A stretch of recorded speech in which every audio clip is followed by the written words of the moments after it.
The prototype had cost him 4 years and every dollar he had left. It sat on a folding table in the center of the boardroom, wires taped down, casing scratched, nothing about it photogenic or impressive to a room that had never once had to build anything with their own hands. Marcus Riley stood beside it in a shirt he had ironed twice. 12 investors sat around the table. The lead investor, a man named Preston Cole, picked it up, turned it over once, and set it back down like it had already cost him something just to touch it. "This is worthless junk," Preston said. Not to Marcus, to the room, as if Marcus were not standing 3 feet away. Nobody laughed, but nobody disagreed either. And in a room built on consensus, silence is its own kind of verdict. Marcus did not defend it. He picked up the prototype, thanked them for their time, and walked out of a building that would, within 14 months, be running entirely on the technology sitting inside that scratch plastic case. Stay with me, because what Marcus Riley built in a garage while raising a daughter alone is the reason that building still has power today, and almost nobody in it knows why. The man nobody photographed for the pitch deck. Marcus Riley was 36 years old, and he had spent the last 6 of those years doing 2 things without interruption: raising his daughter, Nora, and solving a problem that most of the energy industry had quietly agreed was unsolvable within any reasonable budget. He had trained as an electrical engineer, graduated respectably but not spectacularly, and spent 8 years at a mid-sized utility contractor before the layoffs came. Not because he was bad at his job, because the division he worked in got folded into a larger one during a merger, and his name was on a list nobody had bothered to personalize. His wife, Elena, had died 2 years before that layoff. A fast-moving illness that gave the family 6 weeks of warning and no time to prepare for what came after. Marcus was left with a 4-year-old, a mortgage, and a silence in the house that never fully went away, even after Nora's laughter came back to fill parts of it. He did not fall apart. He did not have the luxury of falling apart. He built a routine instead. Mornings were Nora's, evenings were Nora's, and the 2 hours after she fell asleep belonged to a workbench in the garage, where a problem had been sitting in his head since his last week at the utility company. The problem was this: buildings waste enormous amounts of electricity through inefficient load balancing. The way power gets distributed unevenly across a structure's systems, spiking in some areas, sitting idle in others, and getting lost as unusable heat in the gaps between. Utility companies had known about this waste for decades. Fixing it at scale had always required hardware too expensive to install and software too complex to maintain. Everyone treated it as a cost of doing business. Marcus did not treat it that way. He treated it like an engine that had been assembled slightly wrong from the very beginning, and something in him could not walk away from a problem shaped like that. For 6 years, in a garage that smelled like solder and old coffee, he built 17 versions of a device that could read a building's electrical load in real time and redirect it with almost no waste. 16 of them failed in one way or another. The 17th did not. He tested it first on his own house. His electric bill dropped by 41% in the first month. He thought it was a fluke. It was not. The room that decided in 90 seconds. Getting into that boardroom had taken Marcus 8 months of emails, cold calls, and one older engineer from his utility days, a man named Walt Higgins, who vouched for him hard enough to get him 15 minutes with Halcyon Capital, a firm known for backing infrastructure technology. Preston Cole ran the meeting the way he ran every meeting, efficiently, and with very little patience for anything that did not immediately look like a finished product. Preston was 44, self-made in the sense that mattered to him. He had built Halcyon from a 2-person operation into a firm managing several $100 million, and he had done it by developing an instinct for pattern recognition that he trusted more than almost anything else in his life. Clean pitch decks, confident founders, products that looked expensive before you understood what they did. Marcus's prototype looked like none of that. It looked like something built by hand, because it was. Marcus walked them through it anyway. He explained the load balancing algorithm. He explained the real-world test data from his own home, and from 3 volunteer households he'd wired up over the past year, each showing power savings between 34 and 44%. He explained that scaling it to commercial buildings would require refinement, not reinvention. The core logic already worked. Preston asked one question. Why does it look like that? Because I built it myself, testing every version by hand, on a budget that didn't allow for prototyping shops, Marcus said. Preston nodded slowly, the way people nod when they've already made a decision and are simply waiting for a polite moment to say it out loud. This is worthless junk, he said to the room, setting the device down. I appreciate you coming in. Marcus packed up his materials without arguing. He shook the one hand extended to him, Walt's, out of loyalty rather than authority, and walked out of Halcyon Capital's building with the same device under his arm that he'd walked in with, and $11,000 left in his savings account. The building that kept failing. What Marcus did not know, and what Preston Cole did not think to mention in that meeting, was that Halcyon Capital's own headquarters, the 14-story building they had just sat in, had a load balancing problem so severe that facilities management had flagged it as an operating risk twice that year. The building was old enough to have inherited systems stitched together across 3 separate renovations, none of which had ever been fully reconciled with each other. Certain floors spiked in demand during peak hours and pulled power from systems never designed to support them. Facilities had patched it repeatedly. Patches were getting more expensive and less effective every year. 6 weeks after Marcus walked out of that boardroom, the building's 3rd floor lost power for 11 minutes during a client presentation Halcyon was hosting for a prospective institutional partner worth $40 million in future business. The blackout was brief. The impression it left was not.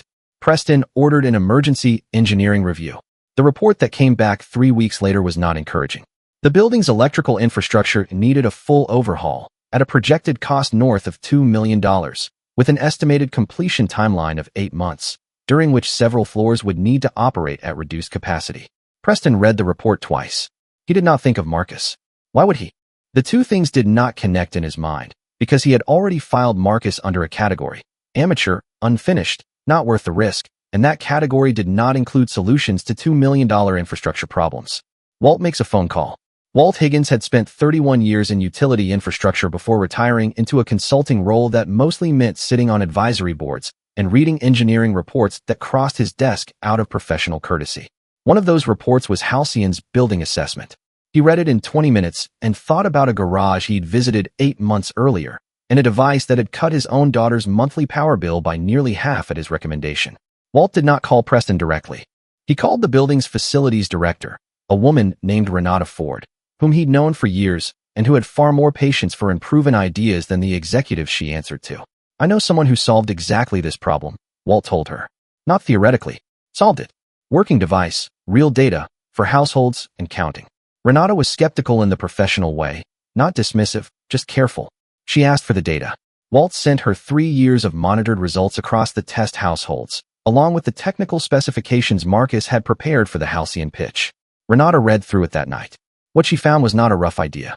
It was a complete, working solution to the exact category of problem sitting in the report on her desk, built by someone who understood the underlying physics well enough to solve it cheaply instead of expensively. She called Marcus the next morning. She did not mention Halcyon by name at first. She asked only whether his system could scale to a 14-story commercial building, and whether he would be willing to run a pilot on 2 floors. Marcus said yes before she finished the sentence. The pilot nobody announced. Renata did not tell Preston. Not because she was hiding it, because pilots happen constantly in facilities management, and executives are rarely informed of them until there's something worth reporting. She authorized a small budget under her own signing authority, enough to cover materials and Marcus's time, and gave him access to the building's 3rd and 7th floors after hours. For 6 weeks, Marcus came in most evenings after Nora went to a neighbor's for a few hours of homework help, a trade he'd arranged with a retired teacher 2 doors down, the same way he'd arranged most of his life since Elena died, quietly, efficiently, without asking anyone to accommodate more than necessary. He installed the load balancing units floor by floor, mapped the building's actual demand patterns against its wiring, and adjusted his algorithm to account for the specific quirks of 3 renovations that had never quite agreed with each other. It was slower work than his home installations. Commercial buildings are unforgiving in ways houses are not. But by the end of the 6th week, the 3rd and 7th floors were running 29% more efficiently than the rest of the building, with 0 blackout risk under peak load. Renata brought the data to the facilities committee, not to Preston directly. The committee, 3 levels below the executive floor, reviewed it, tested it independently against their own monitoring systems, and confirmed every number.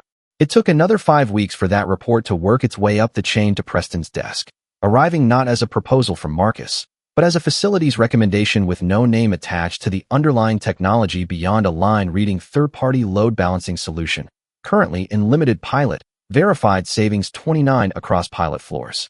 Preston approved a full building rollout without asking who built it. It did not occur to him to ask. He was solving a $2 million problem for a fraction of the cost, and that was the only fact that mattered to him in that moment. The name on the invoice. The rollout took 11 weeks. Marcus worked it the way he worked everything, methodically, without shortcuts, staying late enough some nights that Renata began leaving coffee on the security desk for him without being asked. By the end of it, Halcyon Capital's 14-story headquarters was running at efficiency levels the original engineering report had said were not achievable without a full infrastructure replacement. The building never lost power again. Not once. Not even during a citywide grid strain the following summer that took down power to buildings on either side of them. The final invoice, submitted through Renata's department for standard payment processing, listed the vendor as Riley Load Systems, Marcus Riley, sole proprietor. It sat in an accounts payable queue for 4 days before it crossed a threshold that required executive sign-off because of its size. Preston Cole opened it on a Tuesday morning between 2 other meetings, expecting to approve a routine facilities expense. He read the vendor name twice before it registered. Then he sat very still for a moment, the way people do when a piece of information rearranges something they thought was already settled. He called Renata into his office within the hour. "Tell me this is a different Marcus Riley," he said. "It's not," Renata said. "It's the same technology from the pitch you turned down. It's been running 2 of our floors for 4 months. It's been running the whole building for 6 weeks. It's the reason we didn't lose power during the grid strain in June." Preston did not say anything for a long moment. He looked at the invoice again, at the number that represented a small fraction, of what the original engineering firm had quoted for a solution that would have taken twice as long and worked half as well. "Get him in here," Preston said. The second meeting. Marcus walked into the same boardroom 8 months after the first meeting, this time not to pitch anything. He had not asked for this meeting. Renata had, on Preston's instruction, and Marcus had come mostly out of professional courtesy, and because a small part of him wanted to see the room again with different information sitting between him and the people in it. Preston stood when Marcus entered. That alone told Marcus something had shifted, though he did not yet know how far. "I called your device worthless junk," Preston said. He did not soften it. He did not reach for a version of the sentence that would be easier to say out loud. "It's been powering this building for 6 weeks. It's the reason we didn't have an outage in June that cost 3 other buildings on this block their tenants for 2 days. Marcus said nothing yet. He had learned, over 6 years of being underestimated in rooms exactly like this one, that the space right after an admission like that belongs to the person making it, not the person who's owed it. "I was wrong," Preston said. "Not about the aesthetics. About the substance. I judged the case, not the engineering, and I've spent 8 months solving a problem I already had a solution for sitting in a folder Walt sent me, because I decided in 90 seconds that it wasn't worth reading." "You weren't the only investor in that room," Marcus said. "None of them read it either." "No," Preston agreed. "But I was the one who set the tone. That matters more than I used to think it did." What Marcus actually wanted. Preston offered what companies in his position typically offer in these moments: a licensing deal, a significant upfront payment, an equity stake in a formalized version of the technology, and an apology delivered in front of the same room where the original dismissal happened. Marcus took the meeting seriously, the way he took everything seriously, but before signing anything. He asked for one addition that had nothing to do with money. He asked that any future pitch review at Halcyon Capital include a mandatory technical evaluation by an independent engineer before a lead investor's initial reaction, positive or negative, could be recorded as the firm's official response. Not a suggestion, a structural change to how ideas got heard in that room. "You almost lost $2 million in a client relationship because a working solution got called junk in 90 seconds, Marcus said. "That's not about me. That happens to someone else next month if nothing changes." Preston agreed to it without negotiation, the way people agree to something when they've just watched, up close, exactly what it costs to skip it. 6 weeks later, Riley Load Systems signed contracts with 2 additional commercial buildings by the end of that quarter, both referred by Renata's network of facilities directors who had seen the data and, more importantly, seen the building not lose power once during a summer that took several others offline. Marcus hired his first employee, Walt, technically retired, who came back part-time because, in his words, he'd rather spend his remaining working years on something that mattered than on advisory boards that mostly existed to make companies feel thorough. Nora, 7 years old now, came to the office sometimes after school and did her homework at a small desk Marcus had set up in the corner, next to a growing collection of load balancing units in various stages of assembly.